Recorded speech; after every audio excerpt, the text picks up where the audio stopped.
Welcome to The Craft. I'm your host, May Globus. This podcast is a collection of intimate conversations on artistry, mastery, and life with talented, passionately curious creatives and entrepreneurs. Most are dear friends, some are those I've admired from afar. I hope you enjoy these conversations, this exploration of the humanity that connects all of us, as much as I do having them. Thank you for being here and for listening.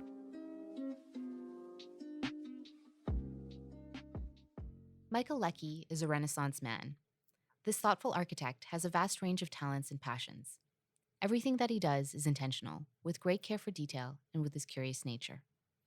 The principal of award-winning Leckie Studio, he's also the co-founder of the Backcountry Hut Company, which designs stunning minimalist prefab cabins.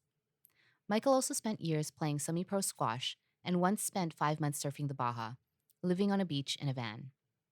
In this conversation, we explore his childhood experiences, where his love of nature comes from, the values of his architecture practice and his approach to design, and what about his daughter that he's most proud of. The world is a far more fascinating place with Michael in it, and to observe what he designs for the benefit of others is truly an honor. Please enjoy this incredible conversation with the wonderful Michael Leckie.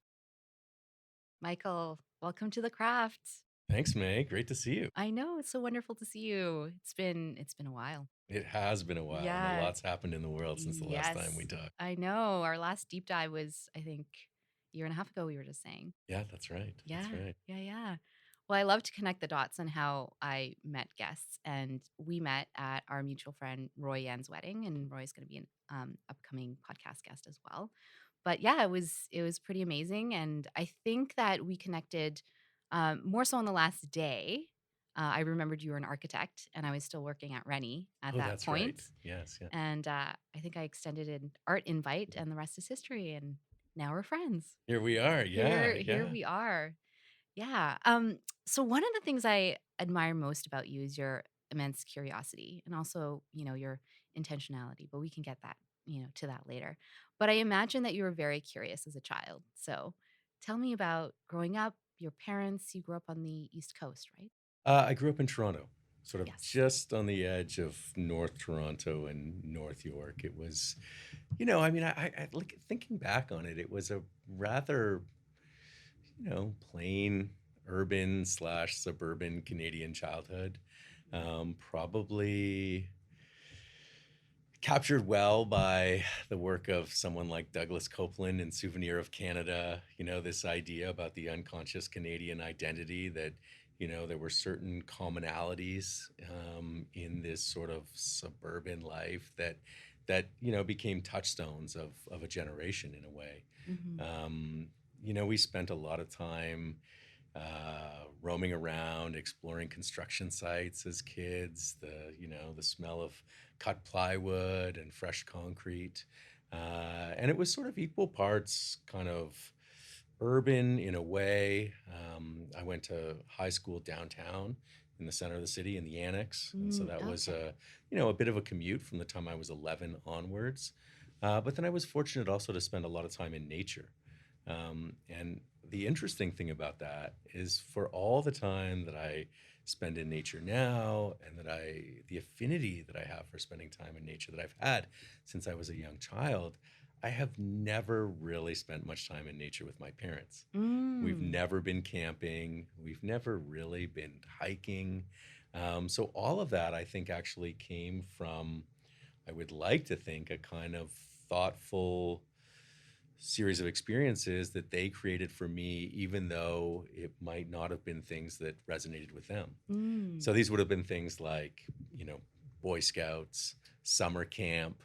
I would get shipped off to summer camp every summer for a number of weeks. And as an introverted child, I remember just being terrified at the beginning. But all of these experiences, I think, kind of shape you and help you overcome a kind of introversion or an introspection when you're young. And what were your parents like? Well, my mother I remember she was going to school when I was in elementary school, and she was training to be a computer programmer and a systems analyst. No way. And it was a really interesting time because that was a very sort of new and evolving field. So this would have been late 70s, Mm-hmm. early 80s. Yeah.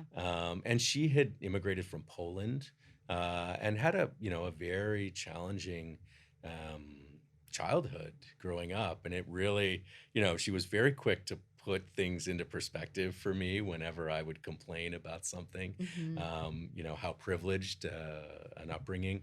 Um, that I had or that I was benefiting from.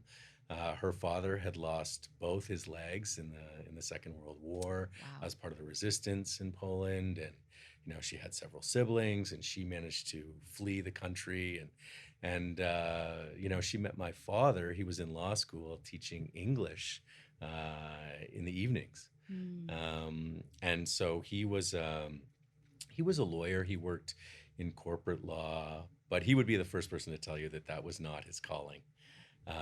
What do you think And his calling was, if you were going to say?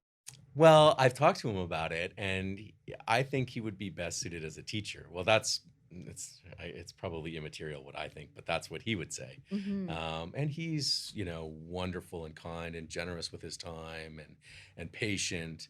And so even though he found himself in this career in law, and he ultimately ended up being in-house counsel for a larger company, his passion lay outside of work. And I would have to say that I really benefited from that Mm-hmm. because, again, as a sort of bookish, introverted child, he was always dragging me outside. And I think he grew up without his father really in the picture. And he would drag me outside. Let's go throw a football. Let's throw a baseball, play catch. Let's do these kinds of things, and I was always a little reluctant and resistant. And he would say, "My father was never around when I was growing up to do these things. So, Mm-hmm. it's really important that I do these things with you." And it was fantastic. I think spending that much time with him, doing all those different things, which really ultimately helped develop, a sense of proprioception and, an aptitude for sort of sports and activities. And you're very hands-on in a lot of the things you do, right? Like you're crafty, like you like to make things. I really like to make things. Yes. Yeah, and it's ironic in the context of, you know, my architecture practice, which is really only 6 years old, 5 coming up on 6 years old, that we've relied very, very heavily on a digital methodology. Mm, And it served us very well so far. An emphasis on digital modeling, rendering, right. but one of the things that we're really starting to move into is a more analog form of process. And it's something that I'm very, very excited about. Okay, let's put a pin on that one. I like to explore that one later on down the line in our conversation. But I do want to take it back because I do remember you saying that at a very young age you knew you wanted to be an architect. Yeah, and it's funny. I can look back on that now and put the pieces together and really understand that that's what that sort of aptitude or affinity really was. But at the time, I had no idea, and I had a naive idea about architecture and the notion of drawing blueprints and plans and designs for things, and in a way, that was an aptitude that my aunt really picked up on. And she always tells me that, when I was 4 years old, I said I wanted to be an architect. And it was probably because I used to love to draw and sort of just make small assemblies of things. And Mm, that's the part of it that, was the sort of unknown part. I remember, I'd be sitting in the forest or we'd be at cub camp or scout camp, and I just would be laying sticks one against the other in a very particular order and was so mm, fascinated about the proportion and the geometry about these sort of spatial constructs. And these sticks would be the size of matches, right. and then they would be kicked over and off we would go. But it was just this kind of thing, and I couldn't really necessarily describe the meaning of it, but there was something there that always fascinated me.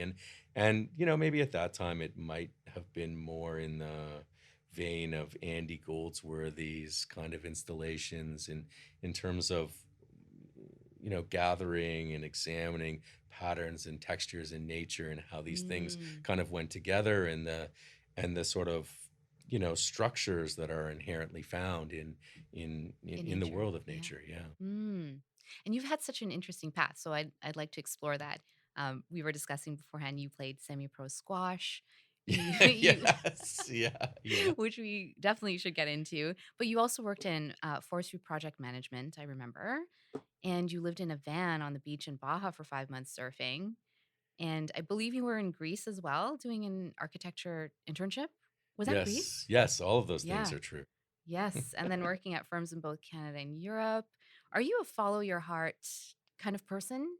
That's it's I quite would, a windy path and it's fascinating. yeah, I mean, I would have to say that I have always had a um, inherent tension between feeling what I was truly passionate about and wanted to do versus what I felt I should do. Mm. And it's probably the kind of contrast of those things, um, that has created a lot of interest. And so, for example, when I was coming out of high school, through high school, I was playing a very competitive level of squash at a national level, competing in Canadian and U.S. junior nationals, and won a few titles back in the day.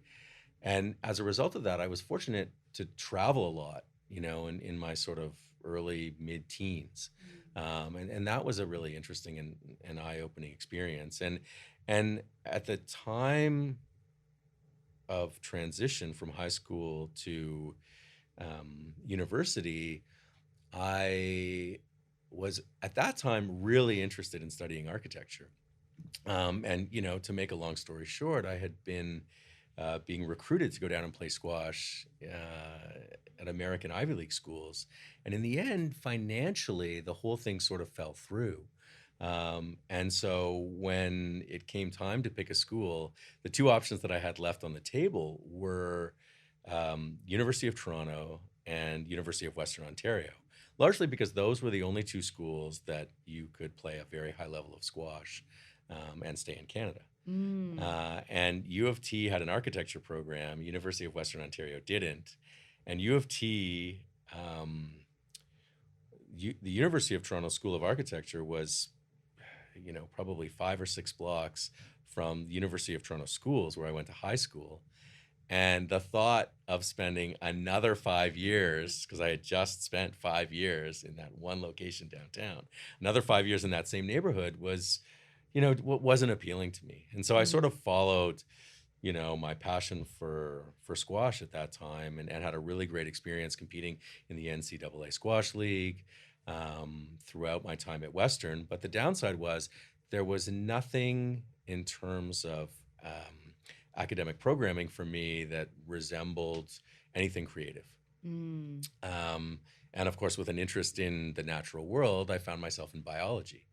And there was a time when, listening to voices around me, it seemed like it would be reasonable that I would go down a pre med path. Hmm. And for lack of anything else, I had started down that path, and interestingly had an internship working in the Department of Anesthesiology at St. Michael's Hospital in Toronto. Oh, I didn't know that. And we were doing medical research with patients who had implantable cardioverter defibrillators.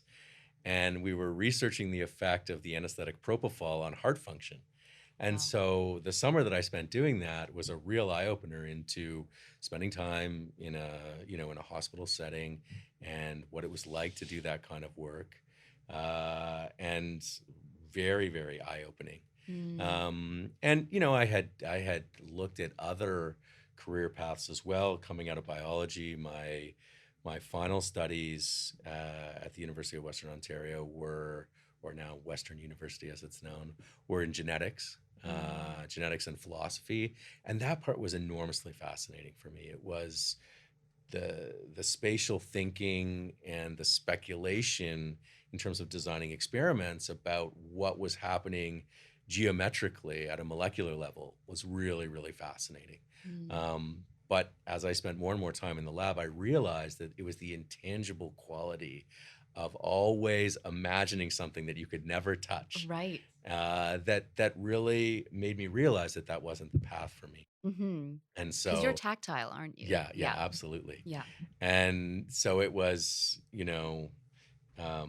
after finishing my undergrad that I just bought a van, loaded it full of surfboards, and yeah, went down to Mexico. Yeah. And that was an amazing experience. It was sort of, after years of undergrad university and, struggling a little bit to find my way, this was a huge indulgence. But it was also Mhm. a time of sort of deep, kind of soul searching and meditation. And one of the things that really struck me, and it was an odd dream for a kid who grew up in Toronto to have always felt an affinity for surf and for the ocean, Right. but it was something that I remember feeling since I was, very young. Yeah. Was it a Um, sense of freedom? Like, I still don't know what it is, mm, to be honest, but I don't feel it the same way with lake water. I know mm, that. Even the large expanse of the Great Lakes, right. doesn't have the same kind of feeling. And Do you think, I'm just curious, just because I'm not as good a surfer as you, but I love it. I am not a great surfer.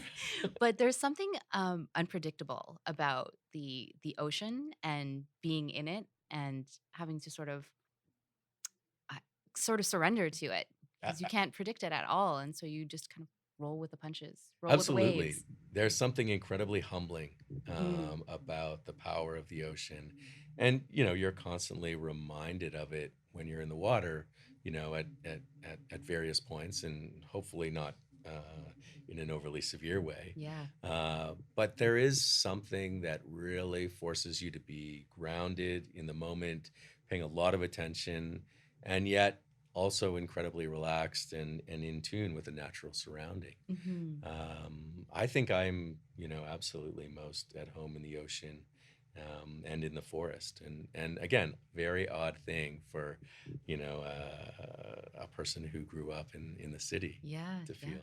To feel that way. Hmm. And then you spent time, as I said, in forestry project management as well. So that was the forest part. Yeah, absolutely. And that was an amazing experience. I first got into it through mutual friends who were squash players, and I was looking for a summer job when I was 18. And it was a great way to stay in shape through the summer, which was typically an off season for squash. And I first started tree planting Mm. when I was 18. It was a sort of a Canadian youth rite of passage, I think, for many university students. And after a couple years planting, I was promoted into sort of, being a foreman and a supervisor. And it was a great opportunity to get outside in the summer. And that Hmm. was probably where my strongest bonds with really being in a natural landscape. Although, principally you spend most of your time in a clear cut, which is a very challenging, um, it's a very challenging landscape. Hmm. Um, What makes it challenging? well, you Exposure to the know, elements, like. I would say it's more the psychology of what's happened in the Mm, landscape in the aftermath of clear cut logging. right.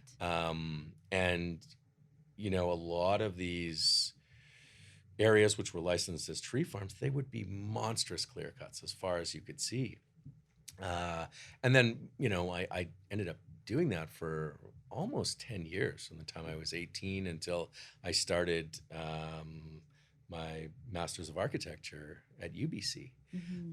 And through that time, I did a lot of planting, I did a lot of supervising, project management, a lot of logistics. And it was a really great opportunity to learn about managing people, project management, how to Workflow. yes, Yeah. how Yeah. to creatively problem solve when you had several million trees and 2 dozen people, and Hmm. you had to get the trees in the ground in crazy places. We were living on boats and barges, in logging camps, in bush camps, obscure motels in Yeah. really small towns, Survivor and man. You were Survivor well, man. it was interesting because there were definitely moments when you felt that you were very exposed to the elements. Mm, Absolutely.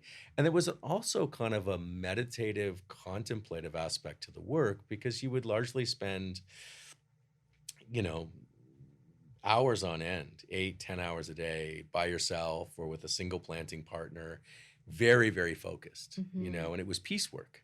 So we were getting paid at that time anywhere from 6 cents a tree to maybe 11 cents a tree. Wow. And so you really Yeah. had to plant a lot of trees each Yeah. day to make a decent wage. Mm. And the thing that was very, very interesting in Ontario, these were, monoculture tree farms. We were planting a lot of pine, predominantly. There was a few species of spruce.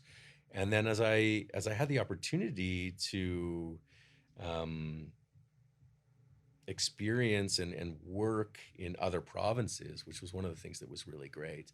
You got to see a lot of the sort of northern landscape, first in Ontario, Quebec, Manitoba, Alberta, and then finally BC. Mm-hmm. And part of that sort of migration out west that took me down to Mexico also took me to Vancouver Island, where I really first experienced the majesty of old growth forests, and the sort of smaller trees that we were planting in these very tightly organized corridors and grids in Ontario was entirely different from these incredibly technical, steep landscapes that we were being dropped off by helicopter, into the middle of, and navigating with, 1 inch metal spikes on the bottoms of our boots, and scaling, these rock faces, planting trees. It was an incredible, Sounds incredible dangerous, experience. actually. Yeah, there are Yeah. definitely stories of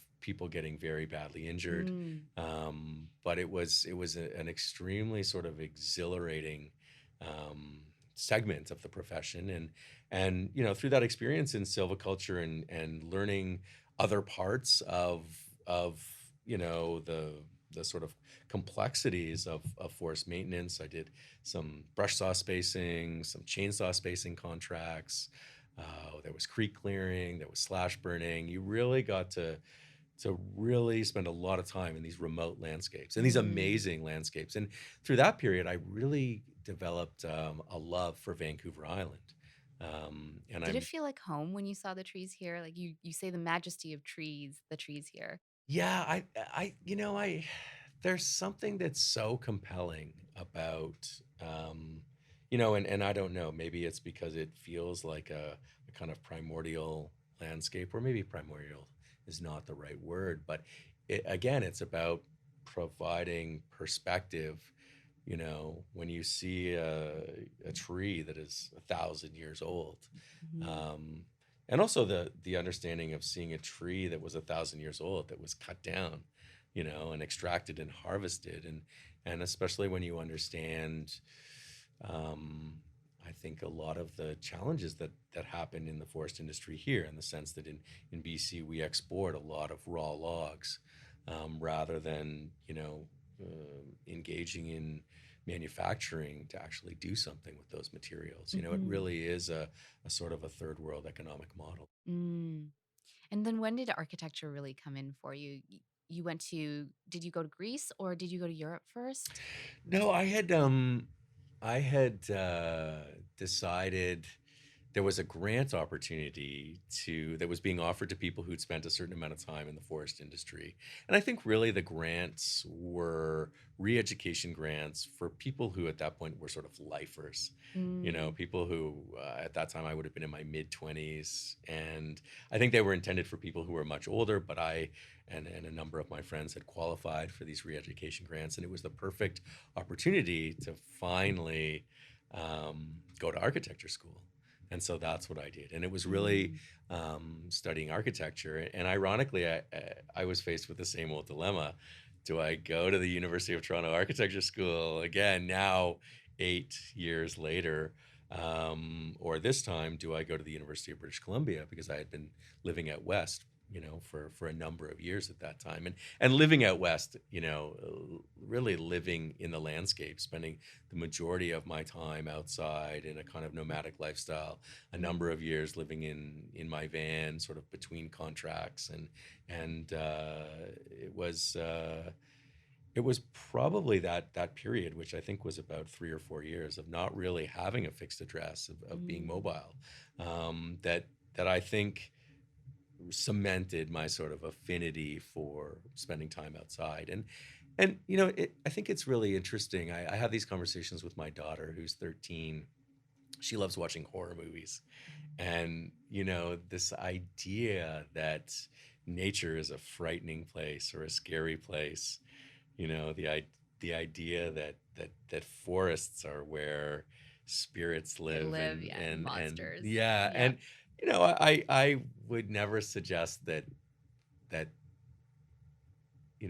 it would be untrue that spirits live in the forest, but the idea of going for a walk at night in the forest and just sitting with her or standing with her, and like, if you have a flashlight, turning the flashlight off and just sitting in kind of stillness and absorbing everything that's going around you, and the kind of energy of those places, I think is a really amazing opportunity. And I think that's, when I was first working in forestry as a supervisor or as a foreman, a lot of what you would do is you would set up um, the cut blocks, the areas that were being planted for your crew the next day. So the whole crew would come home, you would eat dinner, and then you would go back out into the field, but you would do it by yourself, Mm. or maybe with one other person, and you'd be in these vast landscapes on your own at night, sometimes working through the whole night.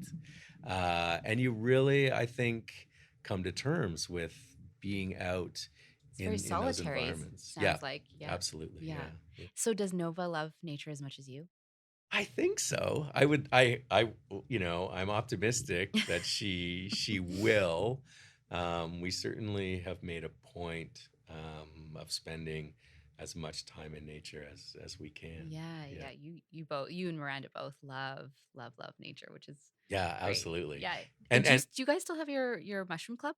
yeah, it's we haven't been as active with it because I I really injured my knee very Oh yeah. badly in August, and of course, the prime foraging time is sort of the fall, September, October, November. So I was doing no foraging Oh yeah. That this went on fall. hold for a little bit. Yeah, so I'd say it's on pause, but we still really love being outside foraging. Hmm. And we did, I would say Miranda and the kids did a little more than I did this year, Yeah, of yeah. course. They foraged for you. Yeah, yeah.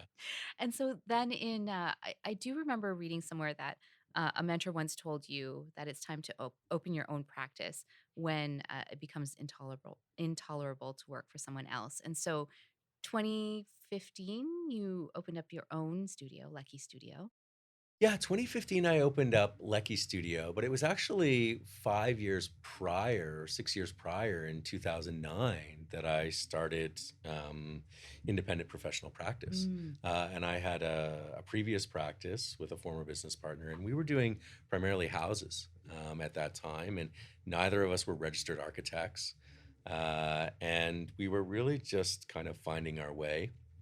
And it became apparent that we had different ideas about professional practice and our own, sense of finding our way. And so in 2015, I launched Leckie Studio, and it's been an incredible learning opportunity. And I feel very fortunate to have a whole studio of talented people working with me. Yeah, and it's interdisciplinary, you call it, right? Yes, we have architects, interior designers. We've had an industrial designer, graphic designer Hmm. on staff, and we really understand an approach that is rooted in making, but at its heart is really trying to expand beyond the traditional boundaries of architectural practice. And in some ways, that means looking at things that, um, you know, mainstream architectural practice has maybe overlooked in a way. We're very fascinated with the idea of the built environment, Mm. and I think architects are really responsible for such a small percentage of the built environment worldwide. I would speculate that it's less than 1%. Oh wow. Um, and in many ways, the culture of the starchitect and this idea about only wanting to produce iconographic works of architecture has really um, moved the profession into, I would say, a kind of precarious position. in ways, and that so much of what's happening in the landscape, whether it's an urban or a rural landscape, is happening without the involvement of architects. And I think that's a real missed opportunity Mm. on the part of the profession. Hmm. And I know that the culture of your practice is very important to you. So, what values does your studio operate by? Wow. Well, we have a number of core values that are really clearly spelled out. And I think at the root of it all is an idea of a kind of vulnerability in practice. And the idea that the studio is a safe place to explore ideas, that we approach the work with a kind of a lack of ego, and we try to identify and formulate a project brief that really sets out the terms of reference for every project. And we understand that the project work is really trying to deliver the best version of a project for our clients. And it's not necessarily about the idea of authorship or what we want, it's about what the project needs. And I think when you lay that out as a set of reference points and as a methodology, the conversations in the studio become much simpler, because it's not Mm. about, you know, one person's point of view being right or wrong or better or worse. It's about understanding, a series of synthetic opportunities that might arise in the process and where those might lead. Mm. And I think that's where it gets really, really interesting.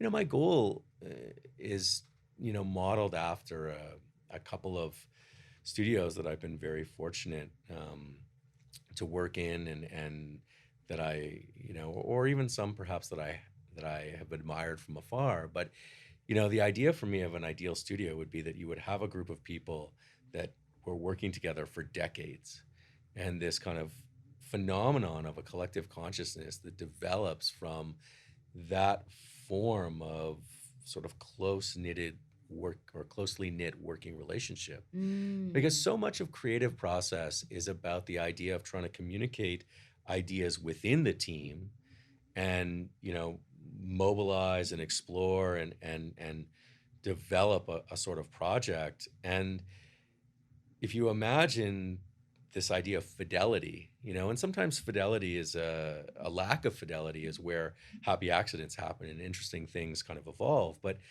if you have a team of people that when you show a project, or you show a reference point, or you look at a precedent, or you say a word, everybody's on the Yeah, same everybody page. just gets it. Yeah, then you take out so much of the time that is otherwise spent just trying to communicate clearly and eloquently about what you mean when you're talking about something. Right. Oh, I like this idea of creative collective consciousness within a group of colleagues Yeah, and that's teammates. that's it. Yeah, Hmm. and in 2019, the studio was really starting to grow. We found ourselves approaching 30 people, and I didn't necessarily have an intention to grow the studio to a specific number.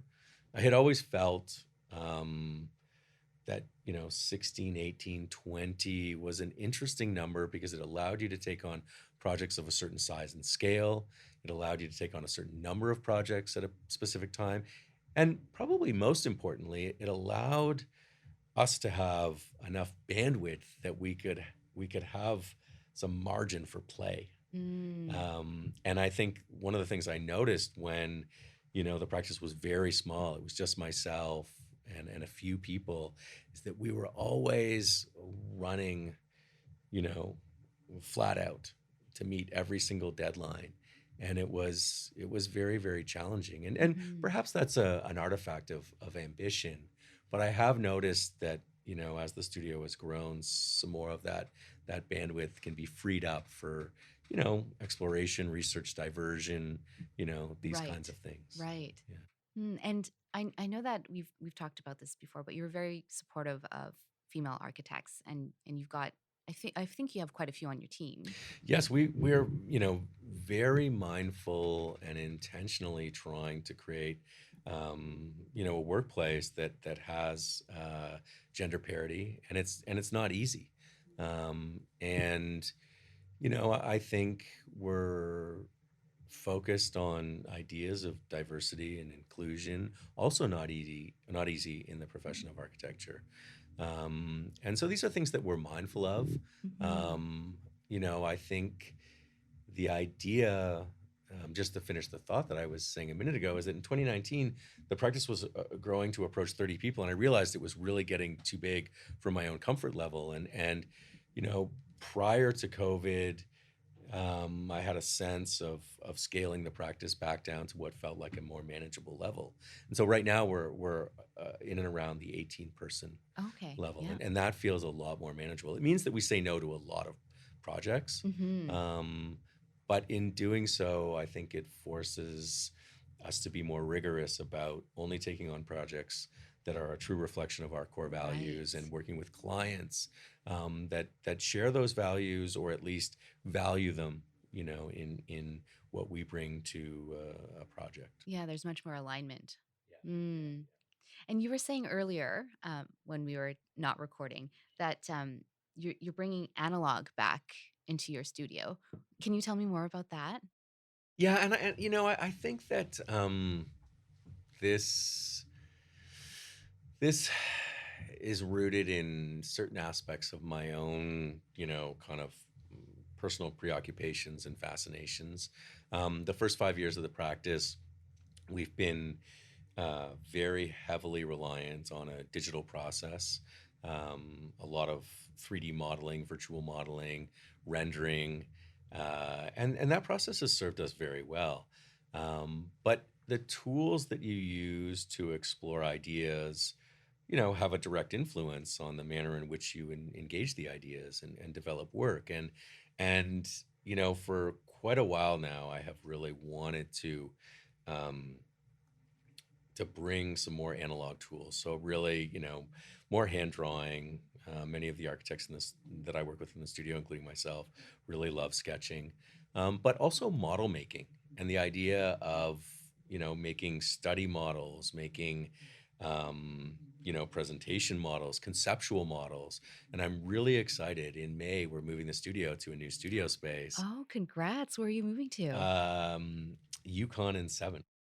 Okay. Yeah, Yes. Yeah, that's and not too far from mine, so I know the area well. I'm really excited because the new studio lease that we have is going to provide us with access to um, a sizable creative workshop on premises. So Wow. it's going to be fantastic. There's going to be a whole host of woodworking tools, CNC machine, wood shop technician. And so I am really, really Sounds excited. like your dream. Yeah, I am really, really excited because for years we were talking about trying to create a wood shop in the studio.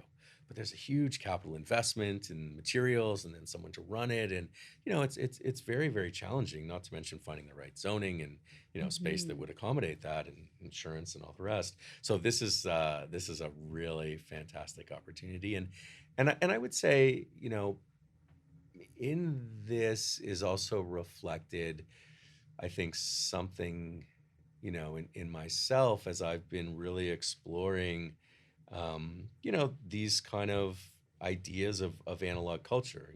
I've been um, collecting a lot of records over the last couple of years, and really becoming interested in analog sound and the difference between analog and digital sound. I've been building tube amps, Wow. which has been really, really interesting. And the quality of the sound that comes out of those amps, and changing the tubes and looking at the different configurations. And building turntables recently, which has been really, really fun. And again, it's I think about this craving to be doing things with your hands, and Hmm. assembling things and putting things together. So many projects. So many projects that you have on the go. Yeah, and I have a really bad sense of time. Anybody who knows me knows this. And it's not that, in the sense of deadlines. I mean, we're very focused on working with a sense of urgency in the studio, and accountability and meeting deadlines. My problem is, in doing so, I sometimes can't tell if a conversation that we had would have been 3 weeks ago, 3 months ago, or 3 years ago, because time just flies by I while you're trying know. to do all these Yeah, things. yeah. Yeah. I had a question about your approach to design and this last year. Has what's happened in the world at all shifted the way you approach design? Um, I think the pandemic has allowed us or created or forced in us an opportunity to rethink many of the things that we had just taken um, for granted in a way. I Mm. feel like I spent 5 years trying to create the ideal open plan workspace for my studio, and then all of a sudden COVID hit, and still three-quarters of my studio are working from home. And I think we've been very fortunate in a way because our digital process and our fluidity in that digital collaboration and several of the tools we used really allowed us to transition seamlessly to working remotely. And so, for me, when I look at the pandemic, I feel incredibly grateful and fortunate that, our industry has been deemed as an essential service. Friends and colleagues who work in other industries, I think, have been hit in a very, very challenging way. The Mhm. restaurant industry, for example, we were talking about this earlier. Um, and so we feel very fortunate, and obviously wanting to place a high priority on the safety and welfare of my studio team meant that we all started working remotely very early. Mm. And there is something I feel that is lost in a certain dimension of the culture of having everybody in a collaborative space. There was something about the studio environment, and we've always had a lot of fun in the studio. Yeah, there's the energy Yeah. that can only happen when you're in real life with someone sometimes. Yeah, and we're the kind of studio where we play records and we play music, and Mm. we celebrate people's birthdays, and we talk about things that we're doing and that we're interested in, and I think that makes the work, it enhances the kind of creative process in a way. Mhm. It's a place where people can be themselves. So, in addition to the challenges of working remotely, I think that we've seen, um, because we're I don't know, I would say, are we a generalist practice? I'm not sure if that's really the right term, but we're fairly diversified, I guess I would say. We do modernist custom single family homes, on grid, off grid. We work in sort of boutique retail and hospitality. We've done co working spaces, Mm, mhm. creative workplace. We do multifamily residential, and a lot of work in affordable housing. Yeah. Um, Would you and the, consider Backcountry Hut Company part of this, or is that a separate? the Backcountry Hut Company sort of combines a lot of, I would say, some of the interests and opportunities that have come from those interests in professional practice. And like I was saying earlier, you know, the idea of paying attention to small scale structures that people might not normally use an architect for. And the Mm. Backcountry Hut Company was born out of a simple question, which was how could we help people in remote locations, you know, assemble architecture themselves and have it, you know, turn out successful. Yeah, it's become quite a you've got quite a following now. It's been a passion project for 5 years, Yeah. and over the last couple years, we've been refining our prototypes and developing our systems, and we've got, I think we have 10 built projects now. We're Wow. planning on another 10 in this 2021 year, and then we're gonna really start to scale the business Mhm. up. But we've been moving.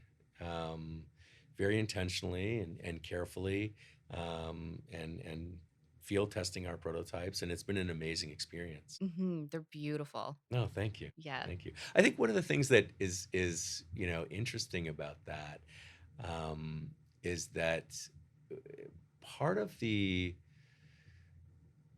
goal is to really provide people with agency and invite participation into the process.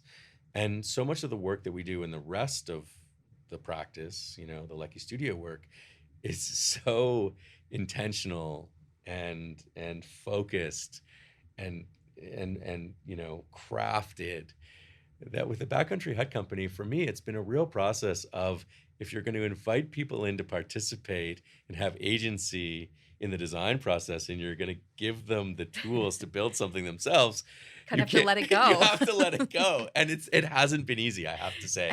It really hasn't been easy. And Wilson, who's my partner in the Backcountry Hut Company, co-founder and a childhood friend of mine, I think is constantly amused at how tormented I am, in that process of letting go. Mm. But that really is the truth. If you want to empower people to have agency, you have to, be willing to accept the results of that. And so, for me, there's a fair bit of compartmentalization about the work that we do, and in different sectors for different clients. Oh, for sure. So I want to take this away from design and go to you as a human. We were talking earlier that you went through a fairly difficult fall season because you blew out your knee Yes, unexpectedly. yes. And knowing you and how busy you are, what did you learn about yourself, not only with the pandemic slowdown, but this additional slowdown with the injury? What came up for you as someone who's typically busy and mobile and always in action? Yeah, it was a very sort of challenging moment for me. It was a fairly serious injury. I had uh, dislocated my kneecap, and as a result, my knee hyperextended, and needed a full sort of reconstruction, surgical reconstruction, which resulted in me being on crutches for 10 to 12 weeks. And, really, really in a lot of pain for, I would say, the better part of, 30 to 45 days, largely, in bed, working, and trying to really provide an optimum condition for the kind of recovery process. And it's interesting when you go through that kind of a process. I mean, having been an athlete my whole life, I certainly have had my fair share of injuries, probably actually more so than most people, and spent a lot of time in the hospital with broken bones and getting things stitched up again. But an injury like that, and one of the things that was terrifying, I was saying, was that for a week after the injury, I couldn't lift my right foot, and that to me was, it really was terrifying. This idea that I might not be able to walk, and the surgeon, I had really phenomenal care, in Nanaimo, and the surgeon sort of said to me in a matter of fact way, "Oh yeah, you've got nerve trauma down your lower leg. More often than not, people will get the motion of their foot back." And I was sort of Mm. like, more often than not, like what, That's not a good percentage to me. yeah, as a kind of type A person, I was like, well, we need to talk about this a little bit more. Like, what can I be doing? This kind of thing. But having, I was fortunate, and perhaps it was because of the severity of the injury, to have surgery within a week. And is a fairly invasive surgery. And then, of course, I had all these prescriptions and opioid painkillers, and we all understand, especially living in this city, that we're in the midst of an opioid crisis. Hmm. And I sort of made a decision. They sort of gave me two primary painkillers, and they said, take these for a couple days. You're really going to need them, and then take these if you absolutely need to. And it was interesting, and there were a lot of pills there. Hmm. And I took the first round because I did really need to. The pain was excruciating, and yeah, I mean, just to put things into perspective, I had ruptured my ACL, my MCL, my LCL, and my IT band came detached. And so it Everything. was a fairly, yeah, it was a fairly traumatic incident. And I took the first series of pills, and they didn't make me feel great, and it was sort of a kind of blur for probably about 7 days. And then I decided not to take the second set, and it was really just, Tylenol, and Yeah. that was very, very challenging as well. Just the discomfort, particularly at night, wearing a brace, trying to sleep, trying to work, all of these things. But I think that the thing that really, I think the message that I took out of all of that was, that maybe it was time to slow down a little, and maybe it Mm. was time to focus. And I think this was part of what I was saying earlier about trying to find the ideal size for the studio and focus on the projects that, allow us to make the most meaningful impact, in terms of building a body of work, and working with clients where we feel we can, I think really, really achieve something positive. Mm. Mm-hmm. Yeah. Do you have any, when you were going through all of this, um, what do you do to, calm your anxiety? Like, what are your methods? Oh, I meditate. You meditate. Yeah, Mm-hmm. absolutely. And I think when my life has been, you know, in its probably optimal state of balance, I've been meditating as much as an hour a day. Wow. But usually it's, admittedly, it's less than that. I think if I can, meditate for 12 to 20 minutes, 3 to 5 times a week, that really, really helps, Mm. and just sort of provides the kind of perspective. And a lot of it is, for me anyway, a kind of physiological thing. Everybody talks about architects and coffee, and really trying to, um, reduce uh, the sort of, I guess, kind of, hypersensitivity of the nervous system. Always in that feeling that you have a million things on the go, and you're Mm-hmm. just kind of moving from one to the other, and the tiger is chasing you, and this kind of idea of someone who has a lot of different things on the go, I suppose. Yeah. Yeah. And combined with priorities of parenting, and all of this stuff. So, meditation really certainly helps put things in perspective. And you can surf again. Just, so this injury was 6 months ago, and they had said, oh, you'll be a year to recover, maybe 9 months. And then, I heard any month that you can shave off that 12-month recovery will be a blessing. And so 6 months later, I've just started surfing again, which is really, really, um, great, because it sort of combines a lot of, the time in nature, the meditative aspect, exercise, which leads to better Mm-hmm. sleep. And that's really the kind of other component.